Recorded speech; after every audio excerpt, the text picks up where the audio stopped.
It's all about persistence. It's all about new material. It's all about generating interest for the general public to listen to. You know what I'm saying? They had an app called LimeWire, and it's basically illegally downloading.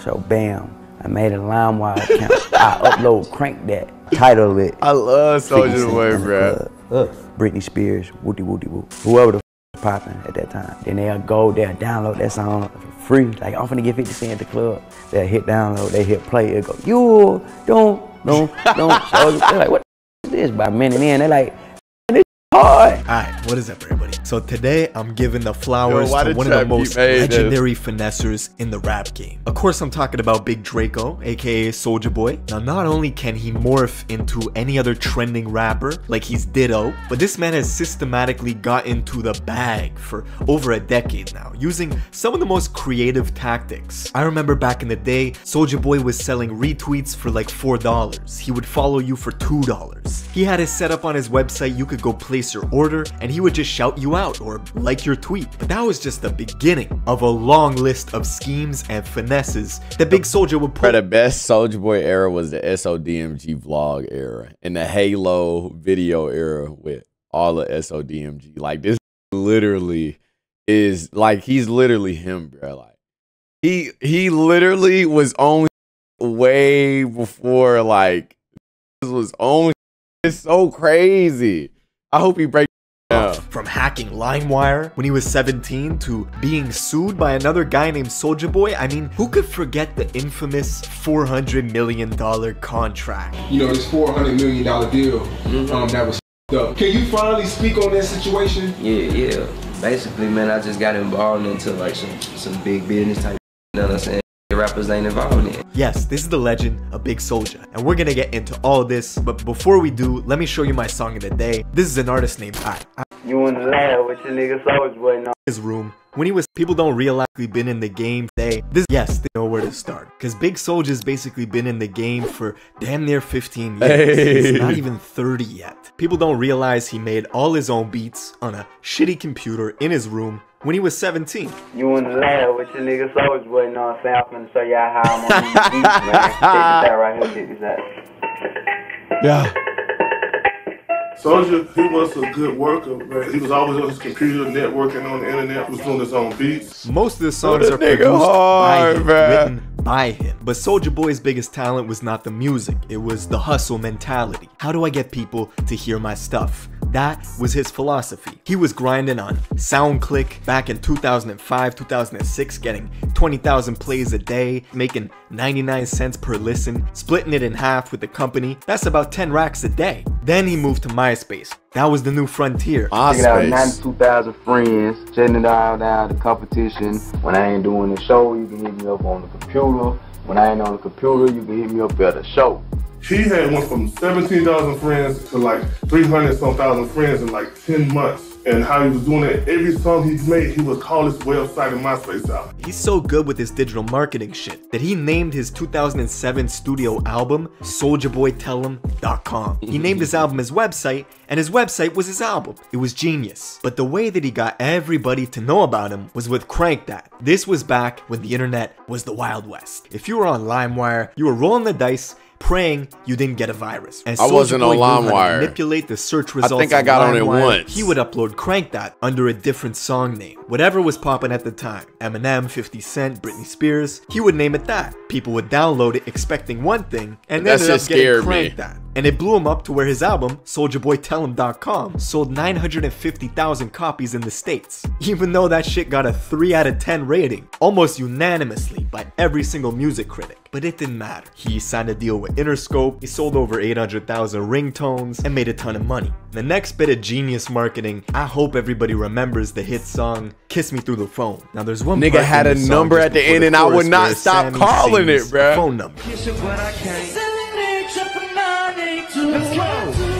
That was actually a voicemail that he set up so fans could send him messages. I would call that shit every day. The song became a smash hit, and he collected all those numbers and built a database of fans. And what's funny is the song became so big, you had people trying to ring up the number that were outside of the country, and they didn't use the right international dialing code. They ended up calling this family in Manchester, England, with the same 12-digit number, and their shit was getting lit up for like a whole year, till they finally decommissioned the phone number. And now if you're in the States and call that number, it goes to an unknown commercial advertiser in Georgia. Anyways, Soulja Boy kept making money throughout the 2000s, and the 2010s came around, and he needed to adapt. MySpace had already gone. Blonde hair Soulja Boy is the best Soulja Boy era ever, bro. I don't give a fuck. Ocean Gang, oh my god. Dude, this shit is taking me back, bruh. Facebook was kind of whack, and even without a hit song, he knew he could monetize his platform. So he went to Twitter, and he started selling retweets for $4, just diversifying his income. Around that time, he also had to adjust to the sound of the music. That boy Sean Kingston, drink man, please.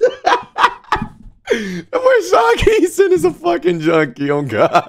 2012, it was Chicago Drill. That's when he somehow ended up a classic track with Chief Keef called Foreign Cars, which is an underground smash hit. Please, now, this I'm ready. Good and shit at the same time. The engineer did Soulja Boy super dirty and put his auto-tune in the wrong key. And to this day, it's the funniest transition when you go from Sosa's verse to Soulja Boy's verse, right? A year later in 2013, unfortunately, Soulja Boy and Chief Keef had this massive falling out, right? Ball Out stole Big Soulja's chain, and Soulja Boy sent threats to Chief Keef over Facebook. Then he leaked his phone number, telling fans to tell Sosa that he was looking for him. Basically, from then on, Soulja Boy just started beefing with all sorts of people on Twitter and Instagram. Put who on, nigga? What you want to do here, nigga?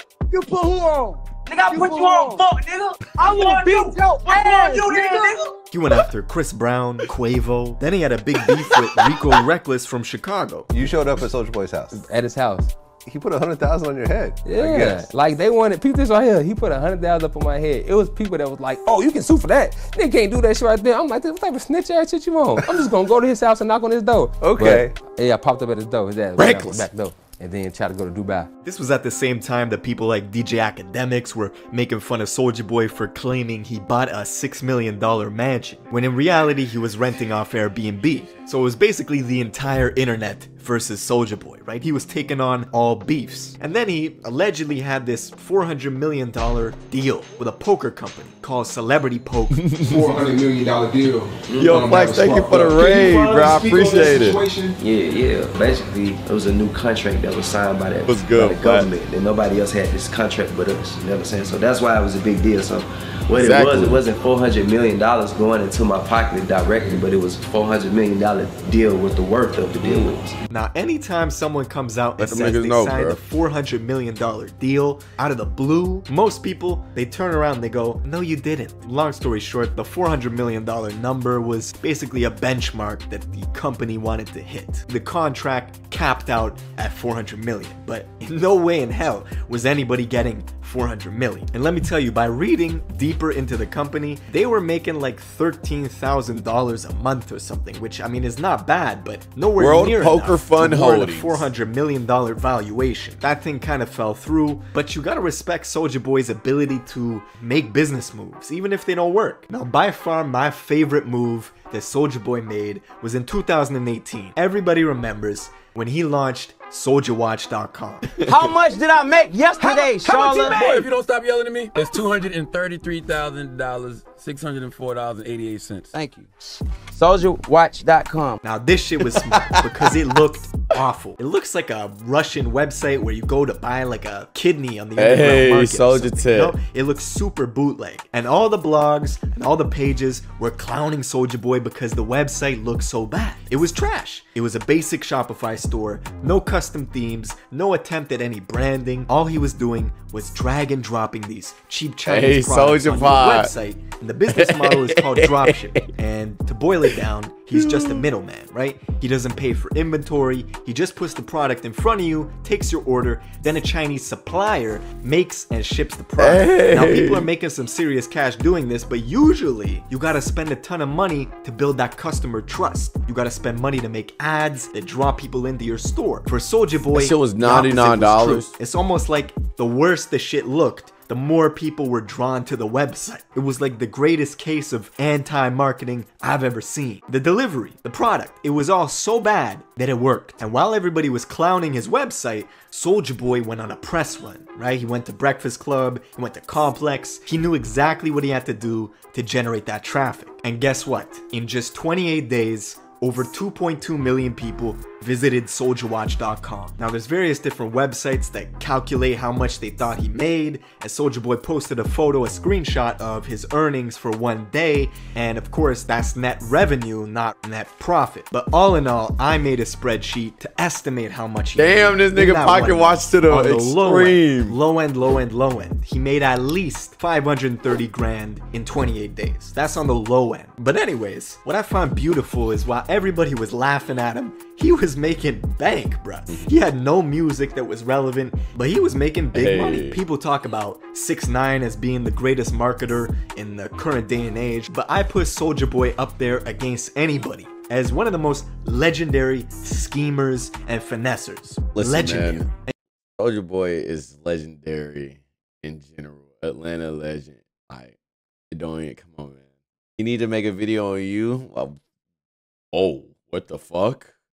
Yo, if I ever hit y'all with some drop shipping shit, that's how you know it's Jover. And yeah, man, I just felt like I had to pay my respects. Shout out to Soulja Boy. If y'all enjoyed this video, make sure you smash a like. Please subscribe with notifications on. The drop shipping shit is crazy, bro. Literally. Like, that's a finesse, nigga. Drop shipping. I remember when that shit first came in COVID, and niggas was just, yo, I'm on some drop shipping shit. Like, I'm toilet paper, all of that shit was going insane.